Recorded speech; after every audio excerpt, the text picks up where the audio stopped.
मित्रों, आज के लेक्चर के अंतर्गत हम इकोनॉमी में प्लानिंग अर्थात योजना के संदर्भ में समझेंगे कि भारत सरकार ने जब स्वतंत्रता से बाद किस प्रकार से प्लानिंग से संबंधित क्या क्या योजनाएं को आ, क्रमागत किया। साथ ही साथ आप जानते हो कि इसके पीछे क्या पृष्ठभूमि रही है। तो आपको पता होना चाहिए कि भारत जब स्वतंत्र नहीं हुआ था तो इससे पहले हमारे यहाँ पर भारत जो था वो ब्रिटेन का गुलाम था अर्थात उपनिवेश था। तो भारतीय लोगों द्वारा जो भी उनके संसाधन थे तो इन संसाधनों का जहाँ तक देखा जाए प्रत्यक्ष रूप से किसका नियंत्रण था, वो था ब्रिटेन का नियंत्रण था अर्थात ब्रिटेन की सरकार का था। तो ब्रिटेन सरकार अपने मनमाने ढंग से किसी भी प्रकार के जो संसाधन हुआ करते थे उन संसाधनों का वो क्या करती थी, उपयोग करती थी। और उन संसाधनों का जो कच्चा माल हुआ करता था वो कहाँ ले जाती थी, ब्रिटेन में, राइट। तो ब्रिटेन में जब वो ले जाती थी वहाँ पर उसका क्या किया जाता था, मैन्युफैक्चरिंग किया जाता था और मैन्युफैक्चरिंग के बाद वही वस्तुएं जो होती थी वो भारत में पुनः आती थी। तो इससे क्या होता था कि भारत के लोग उन चीज़ों को परचेज करते थे। तो हमारे यहाँ पर देखा जाता था कि जो भी संसाधन होते थे, राइट, जो भी संसाधन होते थे उन संसाधनों का वो ज़्यादा से ज़्यादा दोहन करते थे और उनका कंस्ट्रक्शन करते कहाँ किया जाता था, एक्चुअली में ब्रिटेन में, राइट। अच्छा, वो ब्रिटेन में उसका जो मैन्युफैक्चरिंग प्रोडक्ट बनाए जाते थे, वस्तुएं बनाई जाती थी, उन्हीं वस्तुओं को भारत में बेचा जाता था। तो इससे क्या होता था कि भारत का जो पैसा था वो कहीं ना कहीं कहाँ ले जाया जाता था, ब्रिटेन में, राइट। तो लेकिन भारत इस चीज़ से जागरूक नहीं थे, राइट। भारत के लोग जो थे इस चीज़ से जागरूक नहीं थे। लेकिन धीरे धीरे क्या हुआ, जैसे जैसे बुद्धिजीवी लोग आए तो उन्होंने इस पर निरंतर जब देखा कि भारत का जो धन है अर्थात भारत का जो पैसा है वो निरंतर ब्रिटेन क्या कर रहा है, उसका निकासी कर रहा है, राइट। यानी कि ब्रिटेन जो है वो निरंतर हमारे भारत का पैसा है कहाँ ले जा रहा है, ब्रिटेन में ले जा रहा है। और वहाँ से वो यहाँ पे क्या कर रहा है, अपना वस्तुएं बेच रहा है और साथ ही साथ कच्चा माल भी हमारा जा रहा है और हम वस्तुएं परचेज कर रहे हैं अर्थात मेरा पैसा भी ब्रिटेन में जा रहा है। तो इस एवज में आप जानते हो, तो इससे संदर्भित आप जानते हो कि जो दादा भाई नौरोजी थे इन्होंने एक धन निकासी का सिद्धांत दिया था, राइट। धन निकासी का सिद्धांत जो था उसका मतलब यही था कि किस प्रकार से धीरे धीरे जो है वो भारत का पैसा है वो ब्रिटेन जा रहा है, राइट, ब्रिटेन जा रहा है। तो उन्होंने इस चीज को लेकर के रोक लगाई थी कि भारत का जो पैसा है वो भारत में ही रहना चाहिए, ओके।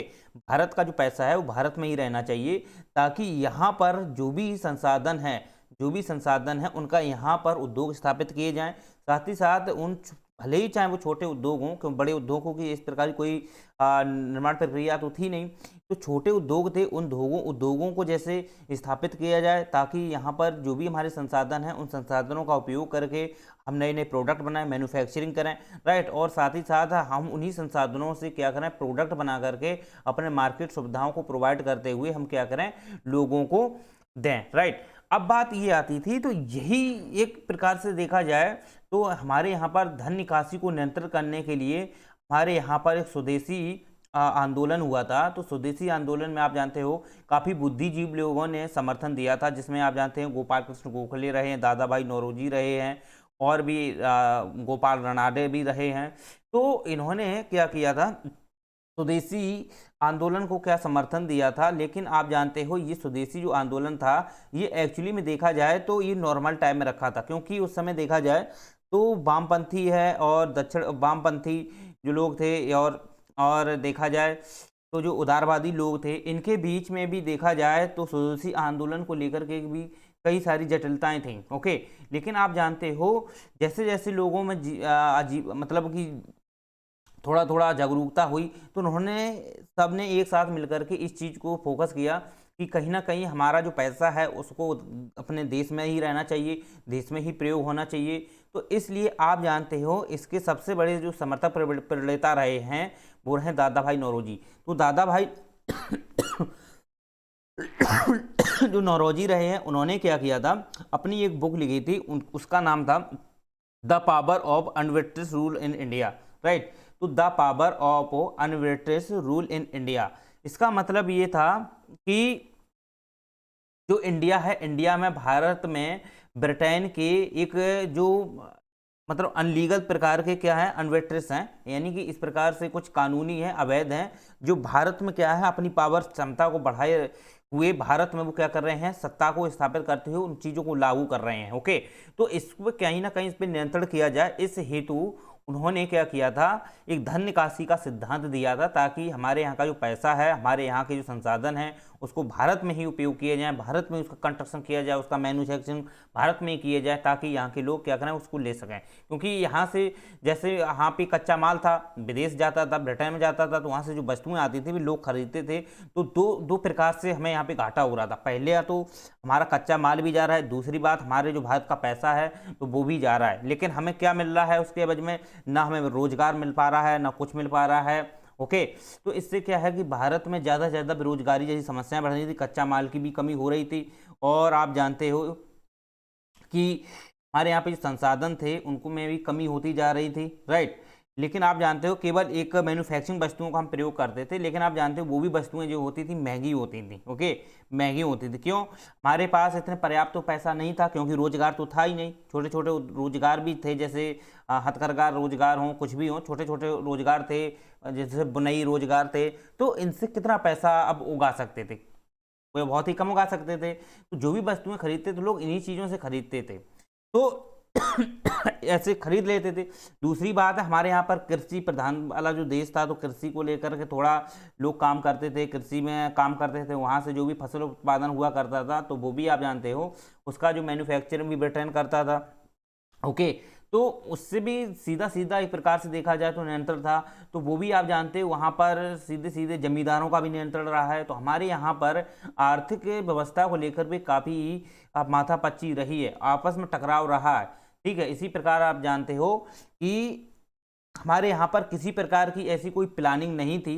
ठीक है, ऐसी कोई प्लानिंग नहीं थी स्वतंत्र खुद की भारत की, ताकि वो अपने इन सभी संसाधनों का सही प्रकार से दोहन करके भारत में ही इनका प्रयोग कर सके। ओके, तो अब बात ये आती है कि 1947 से पूर्व, 1947 से पूर्व आप जानते हो हमारे यहाँ पर किसका शासन था? वो तो ब्रिटेन का ही था।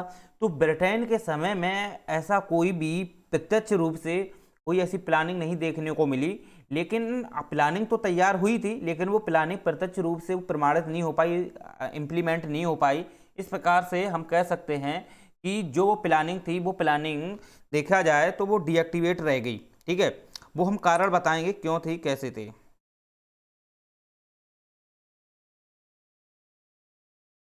चलो,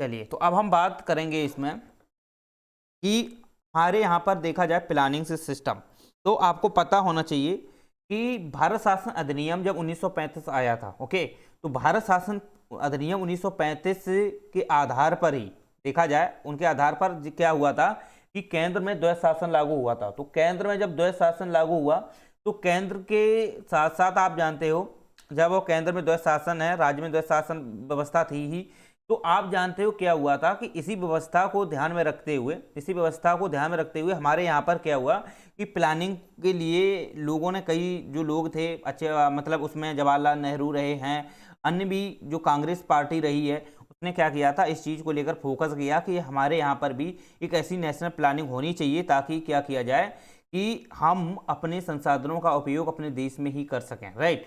भले ही वो प्रत्यक्ष रूप से ना हो पाए, क्योंकि उस समय ब्रिटेन का शासन था, तो अप्रत्यक्ष रूप से तो कुछ ना कुछ तो होना चाहिए। तो इस संदर्भ को बढ़ावा देते हुए क्या था कि भारत जब कांग्रेस की सरकार बनी थी, ओके, तो 1938 में देखा जाए तो जब कांग्रेस की, जब वहाँ पे केंद्र में सरकार थी, तो आप जानते हो वो सरकार तो एक प्रकार से देख सकते हो कि एक ब्रिटेन का ही शासन था, लेकिन वो नाम मात्र की आप कह सकते हो। ओके, कुछ शक्तियां थीं, जरूर शक्तियां थीं, लेकिन वो शक्तियां भी थीं, आप जानते हो कि गवर्नर जनरल होते थे, उनके एवज में ही काम हुआ करता था। लेकिन बात अब ये आती है कि जब आप देखोगे कि जब 1937 में जब कांग्रेस की सरकार बनी, तो इसके बाद आप जानते हो 1938 का एक हरिपुरा अधिवेशन हुआ था। ओके, तो हरिपुरा अधिवेशन में क्या हुआ था कि यही नेशनल प्लानिंग से संदर्भित एक विषय लाया गया था, यानी कि हरिपुरा अधिवेशन। तो ये हरिपुरा जो अधिवेशन था ये 1938 में आया था, राइट। तो ये हरिपुरा जो अधिवेशन था, ओके, ये हरिपुरा जो अधिवेशन था, ये एक्चुअली में देखा जाए तो ये गुजरात में हुआ था, और गुजरात में जो सूरत है उसी से लगा लगा कोई छोटा सा गांव है, सूरत है, ठीक है, वहीं हुआ था, लेकिन अब ये सिटी हो गया है ये भी, ठीक है। तो ये हरिपुरा जो अधिवेशन था, इसी अधिवेशन के तहत, अधिवेशन का मतलब तो आप जानते ही हो, यानी कि जो बैठकें हुआ करती थी, यानी कि उसको जो भी हमारे यहाँ पे प्रशासन व्यवस्था होती थी, तो उस प्रशासन व्यवस्था में जो ब्रिटेन हस्तक्षेप करता था, राइट, ब्रिटेन का तो होता ही था, लेकिन उसमें कुछ मांगे हुआ करती थी, तो वो मांगों को रखने के लिए, ठीक है, मांगों को रखने के लिए उदारवादी जो विचारक थे और या वामपंथी जो विचारक थे, तो अपनी अपनी गर्मपंथी नरमपंथी जो मानते हैं, तो यही विचारक अपनी अपनी बातें रखते थे, राइट। तो इनकी अध्यक्षता कैसी होनी चाहिए, गर्मपंथी अपनी रखते थे, नरमपंथी, तो ये अधिवेशन हुआ करते थे, राइट, ये अधिवेशन हुआ करते थे। तो इसी प्रकार का ये हरिपुरा जो अधिवेशन था, इस अधिवेशन में क्या हुआ था कि इसके अंतर्गत आप जानते हो, हरिपुरा अधिवेशन के अंतर्गत ही एक प्लानिंग आई थी, राइट, इसी इसी के अंतर्गत एक प्लानिंग तैयार की गई, ताकि यहाँ पर हमारे यहाँ पर जो भी संसाधन है, उन संसाधनों के लिए कोई ठोस प्लानिंग तैयार की जा सके। तो हरिपुरा अधिवेशन का पहली प्लानिंग थी, ये पहली बार ऐसी प्लानिंग थी हरिपुरा अधिवेशन में, जब हमारे आर्थिक संसाधनों का सटीक ढंग से प्रयोग करने के लिए एक प्लानिंग तैयार किया गया था, वही था हरिपुरा अधिवेशन के तहत, राइट। तो हरिपुरा अधिवेशन में एक प्लानिंग तैयार की गई थी, उस प्लानिंग का जो नाम था national planning committee, right, national planning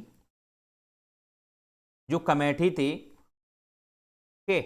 तो इस कमेटी के तहत हमारे यहाँ पर क्या की गई थी, कांग्रेस सरकार जो थी, कांग्रेस ने इस नेशनल प्लानिंग कमेटी का गठन किया था, कांग्रेस ने, ओके, कांग्रेस ने नेशनल प्लानिंग कमेटी का गठन किया था, और इसकी जो अध्यक्षता की थी, इसकी जो अध्यक्षता की थी वो की थी जवाहरलाल नेहरू ने। जो पंडित जवाहरलाल नेहरू थे, उन्होंने इसकी क्या की थी, अध्यक्षता की थी, ओके। लेकिन आप जानते हो जो हरिपुरा अधिवेशन हुआ था, इसकी अध्यक्षता जो की थी वो की थी सुभाष चंद्र बोस ने, सुभाष चंद्र बोस, जो सुभाष चंद्र बोस थे, उन्होंने किसकी अध्यक्षता की थी, हरिपुरा अधिवेशन की। जबकि हरिपुरा अधिवेशन के तहत एक कमेटी बैठी थी नेशनल प्लानिंग की, राइट, यानी कि राष्ट्रीय योजना की एक जो प्लानिंग की कमेटी बैठी थी, इस कमेटी की अध्यक्षता की थी जवाहरलाल नेहरू ने की थी, राइट। लेकिन आप जानते हो इस प्लानिंग में आप जानते हो कई सारी दिक्कतें देखने को मिलती थी, क्योंकि आप जानते हो कि प्लानिंग के अंतर्गत अलग अलग प्रकार की प्लानिंग थे, क्योंकि विचार इनके सभी के अलग अलग हुआ करते थे। कुछ महात्मा गांधी के विचारक हैं, जेपी नारायण के विचारक हैं, इनके कुछ विचारक अलग टाइप के होते थे, राइट, इनके विचारक होते थे ग्राम स्वराज को लेकर इनके विचार होते थे, सर्वोदय को लेकर के इनके विचार एक प्रकार के होते थे।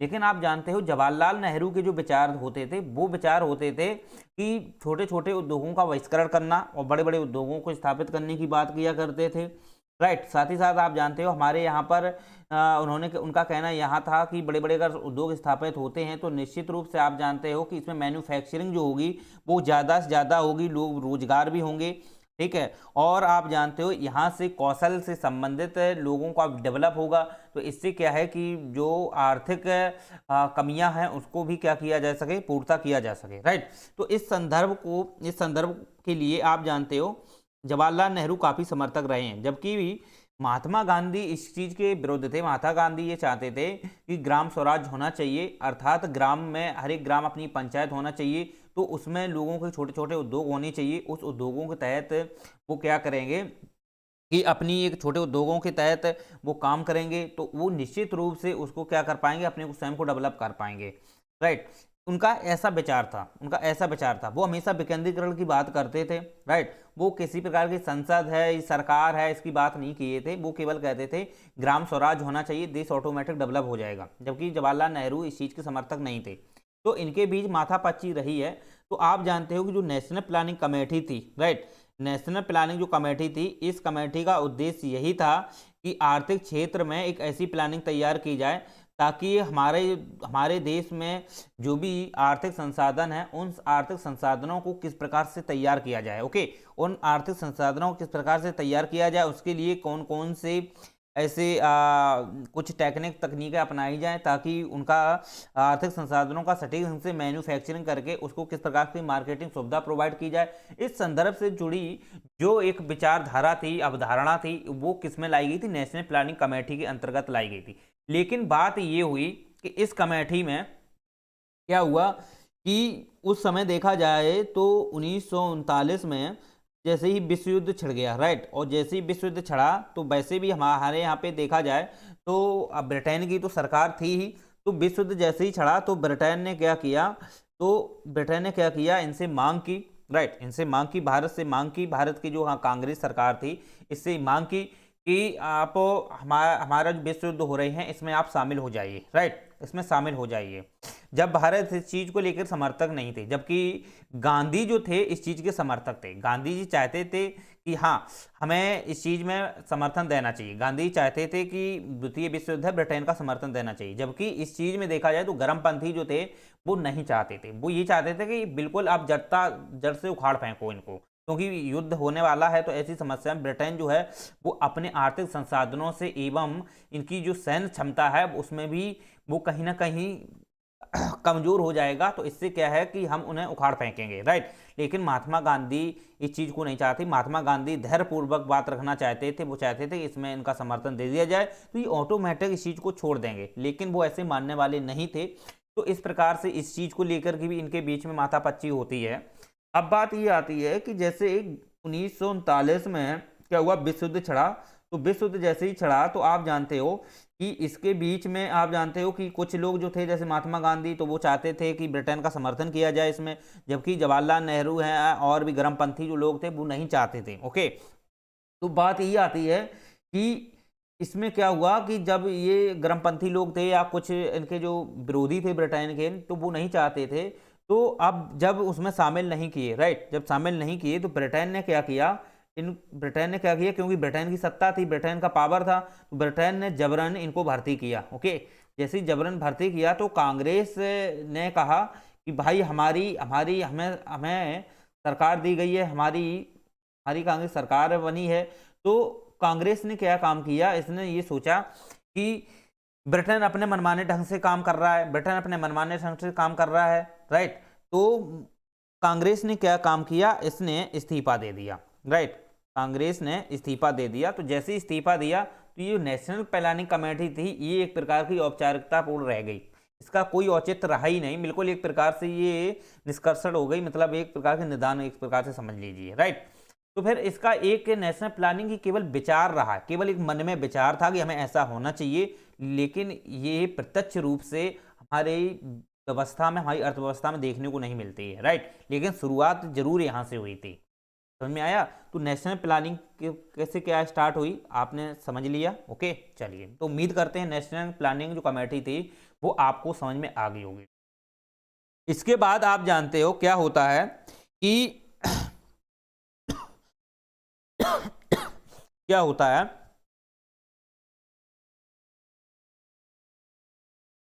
इसी से संदर्भित एक लेख और आता है, ठीक है, इसी संदर्भ में एक लेख आता है एम विश्वेश्वरैया का, एम विश्वेश्वरैया, ठीक है, भावनाओं को समझना, ठीक है। तो देखो एम विश्वेश्वरैया जो थे, राइट, एम विश्वेश्वरैया जो थे, इन्होंने एक लेख लिखा था the plan economy for India, उनका एक लेख था the plan economy for India, economy for India, यानी कि इकोनॉमी यानी कि भारत के लिए अर्थव्यवस्था की कैसी प्लानिंग होनी चाहिए। तो इस संदर्भ में एम विश्वेश्वरैया ने एक लेख लिखा था, लेकिन ये जो लेख था इसी लेख के आधार पर आप जानते हो क्या हुआ था 1944 में, ओके। इसी लेख के आधार पर 1944 में जो 8 उद्योगपति थे बॉम्बे के, ठीक, मुंबई उस समय देखा जाए तो काफ़ी डेवलप था, उसमें कंस्ट्रक्शन बहुत ज़्यादा होता था, क्योंकि वहाँ पर देखा जाए तो उद्योगपति से लेकर के वहाँ पे बड़े बड़े से अभिनेता को लेकर के सबसे ज़्यादा मुंबई में देखने को मिलेगी। तो मुंबई जो एक सिटी था, शहर था, काफ़ी फेमस शहर है, राइट। तो वहाँ पर जो उद्योग नगरी, उसे उद्योग नगरी भी बोलते हैं, तो वहाँ पर औद्योगिक जो व्यवस्थाएं हैं, उद्योगों की जो क्षमता है वो बहुत ज़्यादा है। तो वहाँ के जो बड़े बड़े 8 है जो उद्योगपति थे, जिसमें आप जैसे टाटा और बिरला ले लो, इसी में आप निस्कॉन ले लो, तो ऐसे बड़े बड़े जो उद्योगपति थे, इन उद्योगपतियों ने क्या काम किया, एक बॉम्बे प्लान तैयार किया, राइट, एक बॉम्बे प्लान तैयार किया औद्योगिक ढांचा यानी औद्योगिक अवसंरचना को बढ़ावा देने के लिए, यानी कि ऐसे उद्योग स्थापित करने के लिए, ताकि क्या किया जाए कि ऐसा निश्चित रूप से उद्योग स्थापित किया जाए कि ज़्यादा से ज़्यादा इस उद्योगों में क्या है कि जो भी हमारे पास संसाधन है उन संसाधनों को ठीक ढंग से उपयोग किया जाए, क्योंकि हमारे यहाँ पे देखा जाए जो प्राकृतिक संसाधन है या भौतिक संसाधन है, राइट, तो भौतिक संसाधन प्राकृतिक संसाधनों का भौतिक संसाधनों द्वारा कैसे मैन्युफैक्चरिंग किया जाए, इस संदर्भ के लिए उन्होंने क्या किया था, एक बॉम्बे प्लान गठित किया था, राइट। तो ये बॉम्बे प्लान जो आता है ये 1944 में आता है। बॉम्बे प्लान जो आता है ये 1944 में आता है। तो इस बॉम्बे प्लान 1944 के तहत क्या हुआ था कि जो 8 उद्योगपति थे उन्होंने ये तैयार किया था, और उन्होंने क्या किया था, जो औद्योगिक अवसंरचना है इसको बढ़ावा देने के लिए, औद्योगिक ढांचा या इसे हम अवसंरचना कह सकते हैं, बढ़ावा देने के लिए, साथ ही साथ प्राकृतिक संसाधनों का भौतिक संसाधनों के माध्यम से इनका मैन्युफैक्चरिंग करके उनको सर्विस प्रोवाइड करने के लिए उन्होंने क्या किया था, एक प्लान तैयार किया था, यही है बॉम्बे प्लान, राइट। तो इसमें मैंने आपको बता ही दिया है, टाटा रहे हैं, ओम बिरला रहे हैं, निष्कान रहे हैं, तो ऐसे काफ़ी बड़े बड़े उद्योगपति थे। तो इन उद्योगपतियों का एक सामूहिक संगठन था, जिस सामूहिक संगठन की सहायता से बॉम्बे प्लान तैयार किया गया था। लेकिन इसका मुख्य देखा जाए तो मुख्य ढांचा यही था, औद्योगिक ढांचा को लेकर, ठीक है। इसका केवल औद्योगिक ढांचा से संदर्भित था, और उद्योग में कैसे उद्योगों को बढ़ावा दिया जाए, भौतिक संसाधनों को कैसे बढ़ावा दिया जाए, इस संदर्भ से ये बॉम्बे प्लान तैयार किया गया था। चलिए, तो उम्मीद करते हैं आपको इस प्रकार से समझ में आ गया होगा, राइट। इसके बाद क्या होता है कि इधर तो आप जानते हो कि उस समय बॉम्बे प्लान भी तैयार हो गया था, लेकिन आप जानते हो इसी के साथ साथ समांतर क्या होता है कि एक गांधीवादी योजना भी आती है, राइट, गांधीवादी योजना। तो गांधीवादी योजना जो थी एक्चुअली में देखा जाए, जो मन्ना नारायण रहे हैं इसके समर्थक, मन्ना वही लेके आए थे, मन्ना नारायण, जो मन्ना नारायण थे, राइट, वो क्या लेके आए थे, ये गांधीवादी योजना लेके आए थे। और गांधीवादी जो योजना का मुख्य उद्देश्य यही था कि छोटे छोटे उद्योगों को लेकर के बढ़ावा दिया जाए, राइट, साथ ही साथ ग्राम स्वराज्य को बढ़ावा दिया जाए, और ग्राम ज्योति, मतलब ग्राम ज्योति से संदर्भित जो भी लोग इसमें काम करेंगे, ठीक है, उनके कंस्ट्रक्शन को लेकर हो या उनके प्लानिंग को लेकर के हो, तो इन चीज़ों को क्या किया जाए, साझा किया जाए, एक दूसरे को अनुपूरक रूप में समझा जाए, ओके। अब इसके लिए अगर उनको अनुदान की भी जरूरत पड़ेगी तो वो भी दिया जाए, राइट। तो इसलिए गांधीवादी योजना जो थी वो सीधा सीधा यही थी कि जो प्रत्यक्ष रूप से एक विकेंद्रीकृत व्यवस्था को स्थापित किया जाए, और गांधीवादी जो नीति थी उस नीति के तहत जो छोटे छोटे उद्योग हैं उनको बढ़ावा दिया जाए, राइट। साथ ही साथ आप जानते हो कि जो ग्राम स्वराज्य है उसमें जो पंचायतें थी उनका क्या किया जाए, इसके समर्थक रहा है, ये है गांधीवादी योजना। तो इसमें क्या है, ये मन्ना नारायण थे, उनके द्वारा ये गांधीवादी योजना लाई गई थी, क्योंकि ये उसके ही समर्थक रहे हैं, ओके। इसके बाद आप जानते हो कि जैसे 1948 में जब गांधी जी की मृत्यु हो गई 30 जनवरी को, तो इसके बाद क्या होता है कि जेपी नारायण जो थे, जेपी नारायण भी एक प्लान लेके आते हैं सर्वोदय योजना का। तो जेपी नारायण भी क्या लेके आते हैं, जेपी नारायण, या इसको इनको बोलते हैं जयप्रकाश नारायण, जयप्रकाश नारायण। तो जयप्रकाश नारायण के नेतृत्व में ये योजना लाते हैं, सर्वोदय योजना। और सर्वोदय योजना का मतलब होता है, सर्वोदय योजना का मतलब है सभी का उदय होना चाहिए, राइट, सभी का उदय होना चाहिए। अर्थात एक प्रकार से सभी का उदय का मतलब है कि कोई भी बूढ़े से, बच्चे से लेकर या कोई भी युवा से लेकर कोई भी व्यक्ति नहीं छूटना चाहिए, सभी का उदय होना चाहिए, सभी का उदय होना चाहिए। हर एक जीव के जो भारत में रह रहा है सभी का उदय होना चाहिए, राइट। ये थी सर्वोदय योजना। और सर्वोदय योजना का ये मुख्य यही ढांचा था कि ज़्यादा से ज़्यादा व्यक्तिगत एक प्लानिंग ऐसा होना चाहिए ताकि हर व्यक्ति को एक उस चीज़ को लेकर के एक मतलब एक ऐसा होता है कि जैसे एक विस्तृत रूप में एक इस प्रकार का ढांचा तैयार होना चाहिए ताकि उसमें ज़्यादा से ज़्यादा लोग क्या कर सकें, अपने को जीविका उपार्जन कर सकें, ओके, अपना उपार्जन कर सकें। यानी कि कोई भी व्यक्ति है ऐसा ना छूटे ताकि वो अपने आर्थिक संसाधनों से ही वंचित हो जाए, राइट, ऐसा नहीं होना चाहिए। इसलिए जयप्रकाश नारायण ने सर्वोदय योजना प्लानिंग लाए थे। और ये सर्वोदय योजना जो थी एक्चुअली में ये 1900 देखा जाए तो 50 में आई थी, ठीक है, ये 1950 में सर्वोदय योजना आई थी। तो उम्मीद करते हैं आपको ये समझ में आ गया। इसमें कोई खास ज़्यादा है नहीं। चलिए अब बात ये आती है कि सर्वोदय योजना को ध्यान में रखते हुए भारत सरकार, जैसे देखा जाए, जैसे 1947 के बाद जब स्वतंत्र हुआ तो उस समय जानते हो कि 1946 से हमारे यहाँ पे क्या थी, अंतरिम सरकार का गठन हुआ था। तो 1946 में जब अंतरिम सरकार का गठन हुआ, अंतरिम सरकार का मतलब ऐसा होता है जब तक कोई स्थायी सरकार नहीं बन जाती है तब तक एक अप्रत्यक्ष एक सरकार या अस्थायी सरकार के रूप में एक ऐसी सरकार काम करेगी जो कहीं ना कहीं उसके द्वारा जो भी निर्देश हैं या जो भी उनके द्वारा जो भी वो डिसीजन लिए जाएंगे वो डिसीजन मान्य होंगे, राइट। लेकिन वो सरकार जो है वो स्थायी नहीं रहेगी, स्थायी सरकार नहीं रहेगी। तो ऐसी सरकार मानी जाती है अंतरिम सरकार, यानी कि एक अंतरिम में ऐसी सरकार होगी जो निश्चित रूप से वो सरकार की तरह से होगी लेकिन वो सरकार स्थायी नहीं रहेगी, राइट। वो सरकार स्थायी नहीं रहेगी, ऐसी सरकार अंतरिम होगी, लेकिन उसके द्वारा जो भी डिसीजन मेकिंग है या कोई भी प्लान तैयार होता है, राइट, तो वो एक सरकार की तरह ही एक्टिवेट रहेगा या एक्टिवेट होगा। तो यही होती है अंतरिम सरकार। तो 1940 में जब अंतरिम सरकार गठित हुई थी तो ये अंतरिम सरकार आप जानते हो कब तक काम की थी। तो ये अंतरिम सरकार जो थी एक्चुअली में देखा जाए तो जब तक नए चुनाव, एक स्थायी सरकार नहीं बन गई 1952 तक, ठीक है। तो 1952 में पहले चुनाव हुए थे लोकसभा के, तो उस समय स्थायी सरकार बनी थी, लेकिन तब तक जो थी वो अंतरिम सरकार के रूप में रही है, राइट, अंतरिम सरकार के रूप में काम हुआ है। चलो, तो 1900 यही अंतरिम सरकार के मध्यस्थ में आप जानते हो क्या हुआ, 1950 में एक योजना आयोग गठन किया गया था, योजना आयोग, क्योंकि उस समय देखा जाए ना तो स्थायी सरकार नहीं थी, अस्थायी एक प्रकार की सरकार थी। तो इसी अस्थायी सरकार ने क्या काम किया, एक योजना आयोग का गठन किया। तो यही योजना आयोग जो है बना था, राइट। और ये योजना आयोग जो था ये एक्चुअली में देखा जाए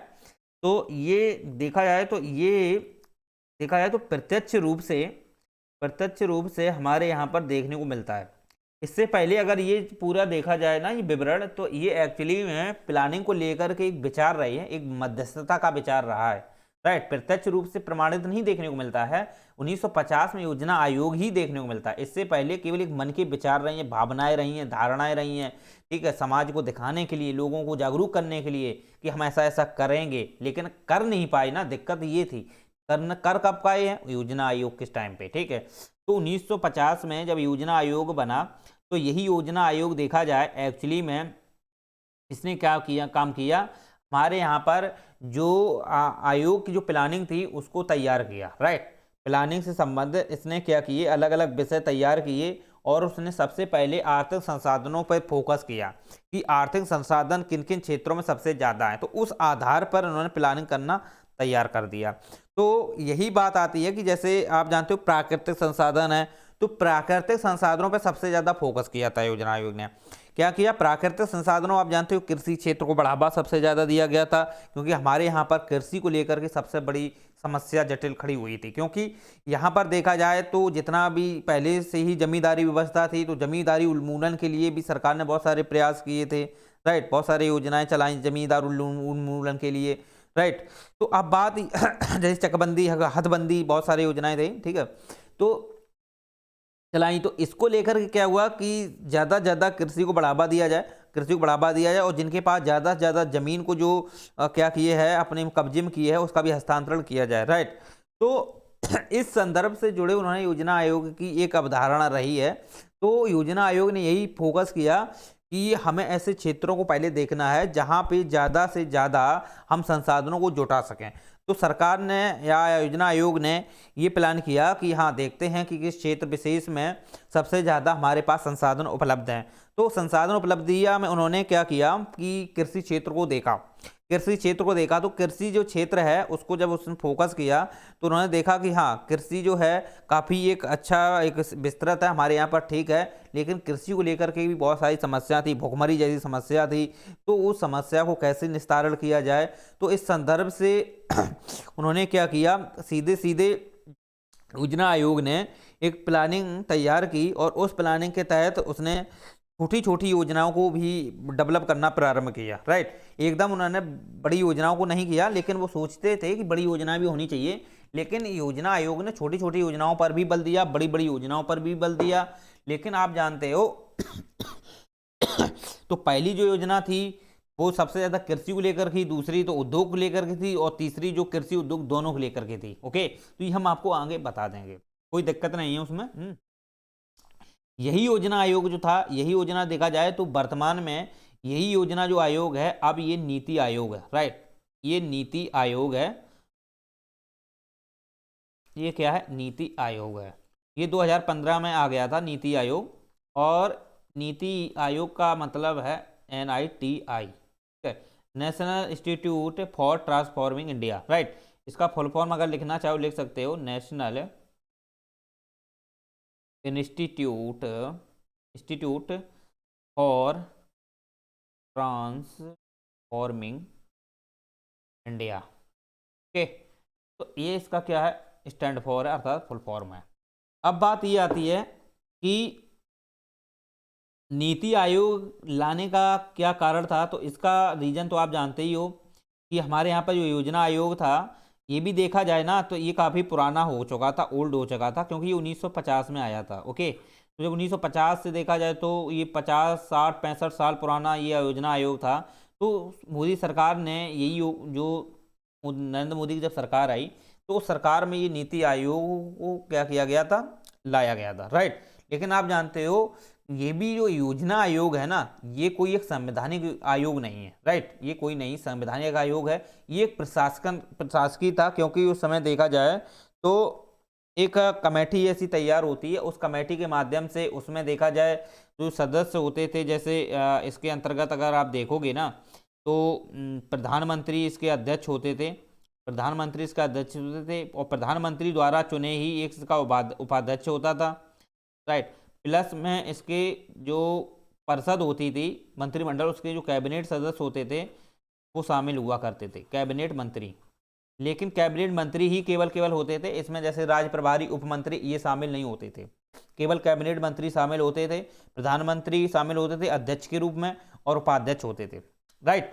तो ये देखा जाए ना तो ये एक्चुअली में देखा जाए तो ये योजना आयोग की क्या थी, एक प्लानिंग थी। अब बात ये आती है कि इस योजना आयोग जो क्या करता था, अपना काम कर रहा था, राइट, काम करता था। अब बात ये आती है कि जो राज्य थे, राज्य ने क्या किया, सीधा सीधा इस पे बोलबाला करने लगे, वो इस पे कहने लगे कि हमारा भी समर्थन होना चाहिए, हमारा भी समर्थन होना चाहिए। तो राज्य के जो मुख्यमंत्री होते हैं, तो इसके समर्थन के लिए उन्होंने एक अलग से नेशनल जो NDC थी उसको तैयार किया था, ठीक, नेशनल जो डेवलपमेंट काउंसिल है, राइट, जो राष्ट्रीय विकास परिषद थी उसका क्या किया गया, सर्जित किया गया। तो जो नेशनल डेवलपमेंट एक जो काउंसिल थी, तो उसका जो काम होता था वो एक्चुअली में देखा जाए जो प्लानिंग होती थी, उस प्लानिंग में क्या होती थी, बैठकें करना होता था, राइट। उस चीज़ को देखना था, उसमें किसी प्रकार की क्या जो भी कृतियां हैं, या उसमें किसी प्रकार की योजना में किसी प्रकार की अगर कुछ ऐसे जो डिसअपियर कुछ प्लानिंग लाई गए हैं उनको क्या करना था, उसको खत्म करना था। तो उस पर एक संशोधनात्मक, मतलब एक विचार विमर्श हुआ करता था संशोधनात्मक, ताकि ये जो भी प्लानिंग तैयार हो रही है उसको निश्चित रूप से सटीक प्रदान हो सके, या वो राज्य के हित में हो सके। ओके, तो इस संदर्भ में ये NDC को भी लाया गया था, क्योंकि योजना आयोग में केवल कौन होते थे, केंद्र के ही होते थे, मंत्री होते थे, कैबिनेट मंत्री और प्रधानमंत्री, उपाध्यक्ष। ओके, लेकिन इसमें राज्यों का समर्थन नहीं था, तो NDC इसीलिए लाया गया था कि राज्यों का समर्थन हो सके। तो राज्य भी इसमें क्या है, अपनी भूमिका निभाने लगे, और राज्य भी क्या करने लगे, इसमें अपना हस्तक्षेप करती, संशोधनात्मक करने लगे।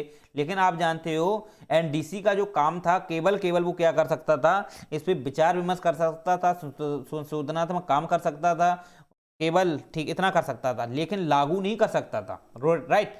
NDC लागू नहीं कर सकता था, केवल लागू जो करता था वो करती थी संसद।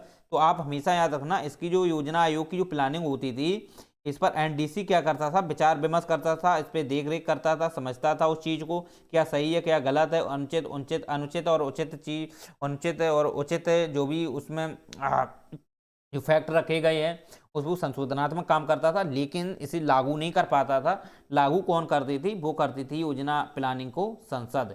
तो संसद इस चीज़ को क्या करती थी, लागू करती थी, राइट। ये माइंड में सेट होना चाहिए, UPSC में ऐसा क्वेश्चन कर देता है, फिर क्या करते हैं एस्पिरेंट अटक जाते हैं। चलिए, तो इतना पर्याप्त है योजना आयोग के संदर्भ में। अगर और भी देखोगे तो इतना पर्याप्त है। बाद में क्या हुआ, जब नीति आयोग आया तो नीति आयोग ने क्या किया, जो देखा जाए तो ये एनडीसी जो थी, ठीक है, एनडीसी जो देखा जाए तो ये एनडीसी है वर्तमान में, ये इसका मतलब एक प्रकार से देखा जाए तो कोई ये अप्रभावी हो चुकी है, ठीक है, इसका कोई भी अब इतना ब्यौरा रहा नहीं है, एक अप्रभावी की तरीके से ये केवल रह गई है एनडीसी। लेकिन आप जानते हो कि जो भी नीति आयोग है इसी में जितने भी जो भी मुख्यमंत्री होते हैं राज्यों के वो शामिल हो जाते हैं। तो एनडीसी की कोई अब बैठक नहीं होती है, केवल जो नीति आयोग है उसी में ही मुख्यमंत्री बैठक कर लेते हैं, कैबिनेट मंत्री हैं, प्रधानमंत्री इसकी अध्यक्षता करते हैं, तो वही बैठक इसमें कर लेते हैं। तो इसकी संरचना प्रधानमंत्री, अध्यक्ष, उपाध्यक्ष, कैबिनेट मंत्री, साथ ही साथ जो भी राज्य हैं उनके सभी मुख्यमंत्री होते हैं। ओके, तो वो भी बैठक करते हैं। चलिए, तो इस प्रकार से आप जानते हो क्या होता है, बैठक की जाती है नीति आयोग की। देखो एनडीसी जो हुआ करता था इसकी जो बैठक होती थी ना, इसकी बैठक जो होती थी इसकी अध्यक्षता बारी बारी क्रमवार तरीके से मुख्यमंत्री किया करते थे, एक एक करके मुख्यमंत्री होते थे, इस प्रकार से इसकी अध्यक्षता करते थे। क्योंकि नीति आयोग है इसकी अध्यक्षता जो है वो सीधे सीधे प्रधानमंत्री ही करते हैं। योजना आयोग की भी प्रधानमंत्री करते थे, नीति आयोग की भी प्रधानमंत्री ही अध्यक्षता करते हैं, और जो अन्य सदस्य हैं वो केवल इस पर क्या है अपना विचार विमर्श या कोई भी अपना परामर्श है, समर्थन, एडवाइज है, जो भी सजेशन है वो देना चाहे वो दे सकते हैं, वो अलग बात है।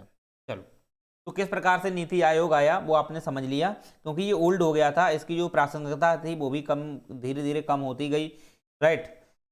चलो, और इसकी एक तो वो थी कि एक नाम को संकेतक को लेकर के भी थी कि योजना आयोग है, अब कुछ योजना वही योजनाएं पुरानी योजनाएं हैं, तो अब कुछ ऐसा किया जाए, एक नया पॉलिसी लाई जाए, तो वो पॉलिसी की एक प्रकार की नीति कोई एक पॉलिसी नहीं है, बस एक नीति शब्द है इसमें, ठीक है, लेकिन इस नीति के तहत ही पॉलिसी लाई जाती है। आयोग एक विचार लाया जाता है ताकि वो विचार जो है हम समाज को क्या कर सकें, अपने सरकार द्वारा फैला सकें, राइट। चलो, तो ये भी आप अगर देखोगे ना तो ये कोई एक संवैधानिक संस्था नहीं है ना, ये ठीक है, संवैधानिक संस्था नहीं, ये गैर संवैधानिक है, और ये गैर संवैधानिक के अंतर्गत एक प्रशासकीय है। देखो ऐसा है, यहाँ समझो पहले, देखो क्या होता है कि एक होता है संवैधानिक, राइट, और एक होता है आपका गैर संवैधानिक। और गैर संवैधानिक के अंतर्गत अगर आप देखोगे तो इसके अंतर्गत भी तीन आ जाते हैं, जैसे वैधानिक आता है, शासकीय आ जाता है, या और यहाँ पे वैधानिक, प्रशासकीय, एक और होता है, एक मिनट, गैर संवैधानिक, वैधानिक, प्रशासकीय, पहले इसको समझ लो फिर हम इसे भी बताएंगे। तो संवैधानिक का मतलब आप जानते ही हो, जब संविधान सभा ने जो संविधान बनाया था उसके अंतर्गत जो भी अनुच्छेद दिए थे, तो अनुच्छेद के तहत कोई ना कोई उसमें एक इनपुट दिया जाएगा, राइट। यानी कि ऐसे कह सकते हैं कि अगर किसी भी प्रकार का अगर विचार दिया गया है वो भी संविधान के तहत है, किसी अनुच्छेद के अंतर्गत है, तो हम कह सकते हैं कि वो विचार जो है वो संवैधानिक है, राइट, वो विचार है संवैधानिक है। जबकि आप देखोगे, देखो मतलब समझ गए कि नहीं, यानी कि अगर ये कंडीशन बनती है, सुनना ध्यान से, ये कंडीशन बनती है कि कोई भी अगर अनुच्छेद है, राइट, कोई भी अनुच्छेद है, वो अनुच्छेद अगर संविधान के तहत दिया गया है, संविधान के तहत वो अनुच्छेद दिया गया है, तो हम कह सकते हैं कि उसका जो विवरण है वो संविधान में प्रॉपर है, राइट, प्रॉपर है, तो हम कह सकते हैं कि वह क्या है, संवैधानिक है। दूसरी बात, गैर संवैधानिक क्या होता है, तो गैर संवैधानिक अगर आप देखोगे तो इसके अंतर्गत ये तीन है, वैधानिक, तो पहली कंडीशन ये बनती है वैधानिक की। तो वैधानिक में क्या होता है कि कोई भी अगर नियम आता है, कानून बनता है, तो उस कानून के अंतर्गत आप देखोगे तो उसके द्वारा एक विधि लाई जाती है, और आप जानते हो वो एक एक्ट के तहत बनता है, राइट। तो वो क्या है, एक जो भी उसके लिए किसी प्रकार का प्रपोजल आता है, तो फिर वो बाद में संसद में पारित होता है, लोकसभा, राज्यसभा, फिर राष्ट्रपति के पास जाता है, तो फिर इसके बाद वो एक्ट बनता है, अधिनियम बनता है, राइट। तो वो क्या बनता है, वो वैधानिक के तहत, यानी कि वो विधि द्वारा है, विधि द्वारा स्थापित प्रक्रिया है, उसके तहत उसको क्या दिया गया है, वैधानिक दर्जा प्रदान किया गया है, तो वो क्या है, वैधानिक है। लेकिन क्या वो संवैधानिक है, नहीं है। क्या वो संवैधानिक है, नहीं, क्योंकि ये संसद द्वारा लाया गया, राइट, ये क्या है, संसद द्वारा लाया गया है। जबकि प्रशासकीय क्या होता है, ये एक्चुअली में ना संसद द्वारा लाया जाता है, ना कोई संवैधानिक में इसका विवरण होता है, लेकिन ये जो सरकार परिषद जो कैबिनेट होती है उसके द्वारा एक प्रशासकीय अधिकारी जो होते हैं उसके माध्यम से ये क्या है, एक कमेटी तैयार होती है, उसके तहत कोई भी संगठन बना लेते हैं या कोई ऐसा आयोग बना लेते हैं, योजना कर लेते हैं, लेकिन उसके लिए एक समिति बैठती है। ठीक है, समिति जरूरी है। तो तदर्थ समितियाँ आप बता देंगे समितियाँ क्या होती हैं, उसमें आपने देखा हो स्थायी समितियाँ। ये समितियाँ जो बैठती हैं, समितियों के माध्यम से कोई एक समिति क्या करती है, समर्थन देती है या कुछ भी परामर्श करती है, उसके तहत क्या है, एक प्रशासकीय व्यवस्था या संस्था तैयार की जाती है। राइट, लेकिन उसका जो विचार विमर्श है वो संसद द्वारा नहीं लाया जाता है, वो कैबिनेट जो मंत्री होते हैं उनके माध्यम से आ जाता है, और जो संवैधानिक है तो वो संविधान के तहत आ जाता है। लेकिन हाँ, अगर इसी विचार को अगर संविधान में संसद जोड़ती है तो वो संवैधानिक हो जाएगा। समझ रहे हो, अगर अनुच्छेद के तहत जोड़ देती है कि हाँ इस अनुच्छेद के तहत ऐसा ऐसा संविधान में होना चाहिए और वो हो जाता है, तो वो एक स्थायी बन जाता है। राइट, जैसे वैधानिक चीजें हैं ना, इसमें किसी प्रकार का संशोधन किया जा सकता है। राइट, इसमें किसी प्रकार का संशोधन किया जा सकता है, लेकिन आप जानते हो इसी के माध्यम से अगर कोई भी अनुच्छेद नया जोड़ा जाता है, वो संविधान के अंतर्गत जोड़ दिया जाता है, तो वो स्थायी प्रकृति का बन जाता है, वो स्थायी प्रकृति का बन जाता है, अर्थात वो संवैधानिक हो जाता है। चलिए, तो समझ में आ गया गैर संवैधानिक, वैधानिक, प्रशासकीय। एक और होती है, अभी वो शायद माइंड में नहीं है। ठीक है, चलो तो वो अपने देख लेना एक बार। तो नीति आयोग क्या है, एक प्रकार का प्रशासकीय है, क्योंकि नीति आयोग देखा जाता है तो ये इसकी जो प्लानिंग होती है, ठीक है, वो तैयार कौन करती है, तो वो करता है नीति आयोग। चलो, समझ में आ गया।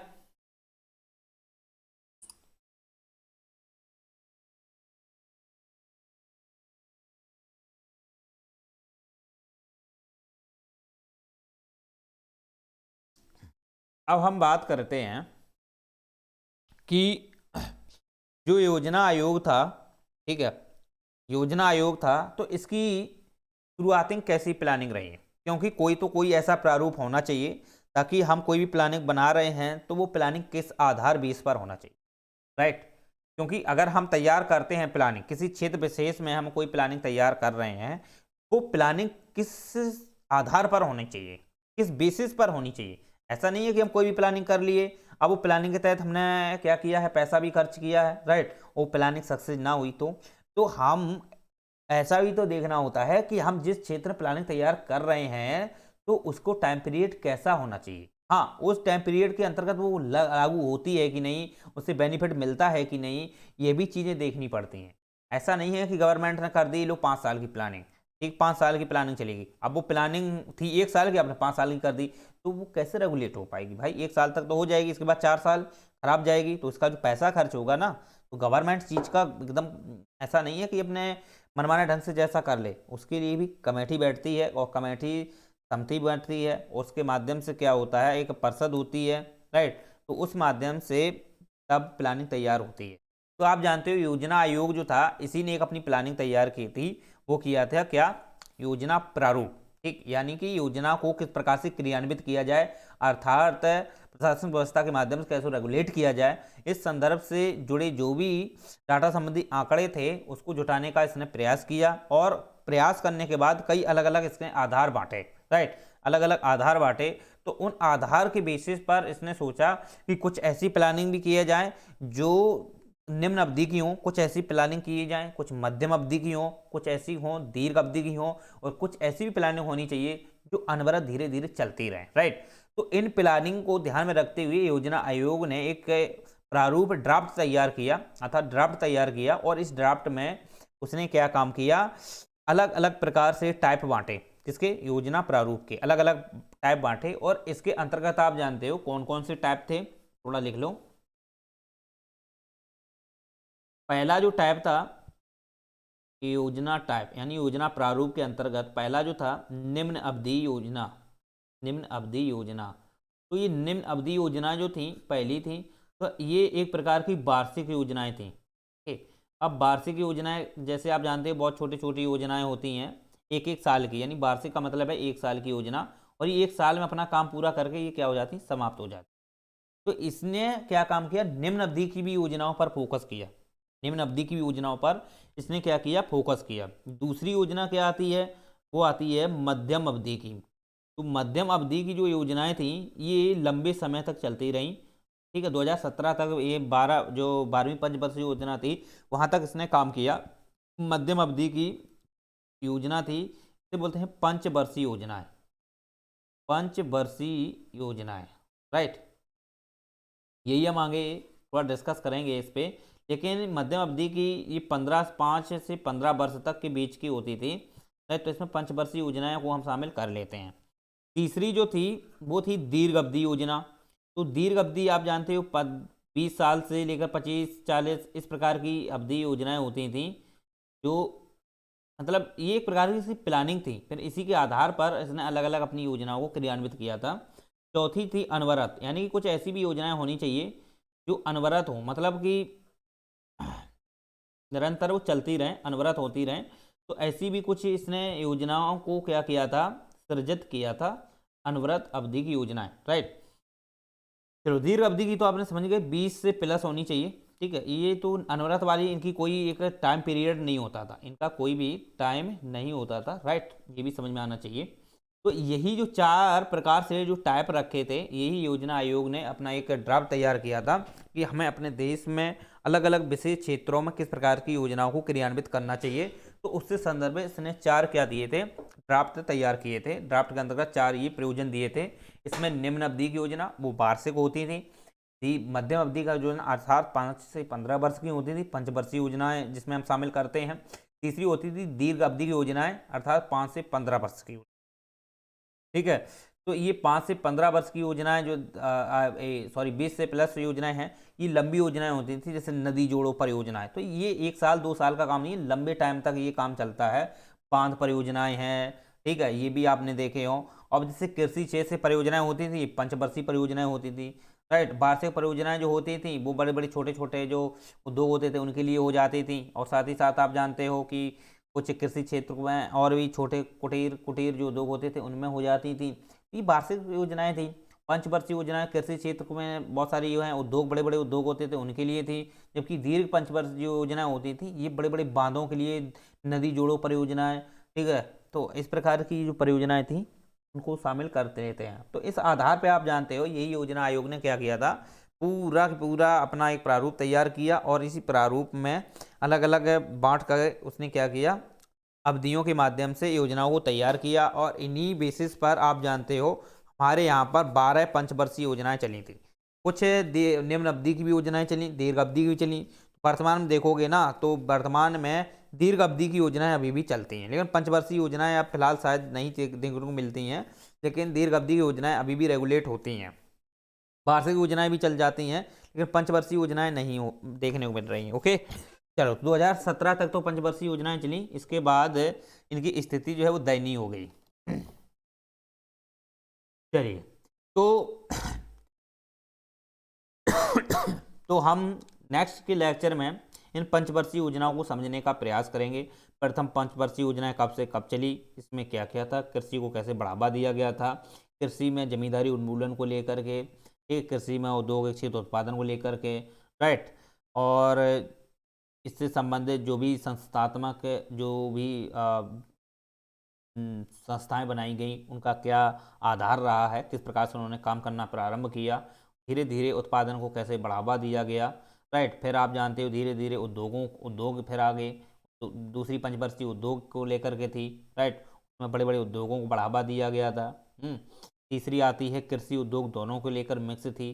फिर आप जानते हो इसके बाद क्या होता है, तीसरी चौथी पंचवर्षीय चौथी जो पंचवर्षीय योजना आती है उसके अंतर्गत आप जानते हो कि हरित क्रांति जैसी भूमिका आती है, और पंचवर्षीय योजना आती है वो भी आप जानते हो। लेकिन ये योजनाएं जो थी पूर्ण रूप से क्रियान्वित ठीक ढंग से फिर भी नहीं हो पाई। इन्होंने काम किया है, लेकिन आप जानते हो समय समय पर हमारे यहाँ पर कुछ युद्ध भी छिड़ते रहे हैं। इनकी वजह से हमारे यहाँ आर्थिक संसाधन, सैन्य क्षमता में बहुत ज़्यादा उपयोग हो गए, राइट। साथ ही साथ हमारे यहाँ पर जो भी पैसा हुआ करता था राजस्व का, वो भी बहुत ज़्यादा इसमें सैन्य क्षेत्र में खर्च हो गया। इसकी वजह से हमारे यहाँ पर जो योजनाएं थी वो ठीक तरीके से ठोस प्रमाणिक अपना काम नहीं कर पाई। लेकिन बाद की जो परियोजनाएं थी उन्होंने काम किया है, ठीक है, और उसका आज देखने को मिलता है, राइट।